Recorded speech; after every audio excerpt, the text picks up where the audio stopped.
Cricket বোর্ডে পদত্যাগের হিড়িক, পরিচালকদের পদত্যাগের তালিকায় যুক্ত হলো আরও একটি নাম, ইয়াসির মোহাম্মদ ফয়সাল আশিক। জাতীয় ক্রীড়া পরিষদ এনএসসি কোটায় বোর্ডে আসা পরিচালক ৬ মাস না যেতেই বললেন বিদায়। এরই মধ্যে বোর্ডে পাঠিয়েছেন অফিসিয়াল লেটার, ব্যক্তিগতভাবে জানিয়েছেন বিসিবি সভাপতি আমিনুল ইসলাম বুলবুলকেও। আপনি নাকি বিসিবি পরিচালকের পদ থেকে পদত্যাগ করেছেন। জি জি, প্রেসিডেন্ট বরাবর দিয়েছে, বুলবুল ভাইকেও আমি জানিয়ে দিচ্ছি। ওভার ফোনে কথা হয়েছে। জি।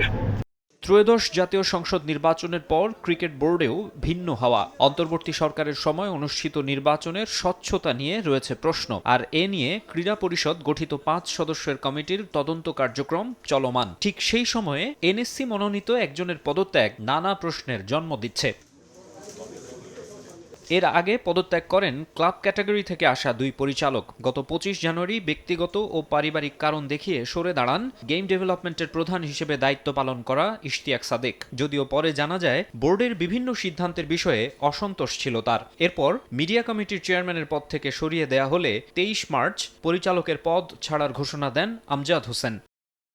বেশ কিছুদিন ধরেই গুঞ্জন শোনা যাচ্ছিল বিসিবির আরও কয়েকজন পরিচালক সরে যেতে পারেন। অন্য দুজনের মতো ব্যক্তিগত কারণ দেখিয়ে এবার পদত্যাগ করলেন বিসিবির লজিস্টিক্স ও প্রোটোকল কমিটির চেয়ারম্যান হিসেবে দায়িত্ব পালন করা ইয়াসির ফয়সাল আশিক।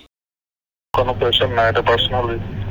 যদিও আগের দুজনের পদত্যাগপত্র এখনও অফিসিয়ালি গ্রহণ করেনি বিসিবি। ৪ এপ্রিল সভায় ইয়াসির ফয়সালের ব্যাপারেও একই রকম সিদ্ধান্ত নিতে পারে বোর্ড।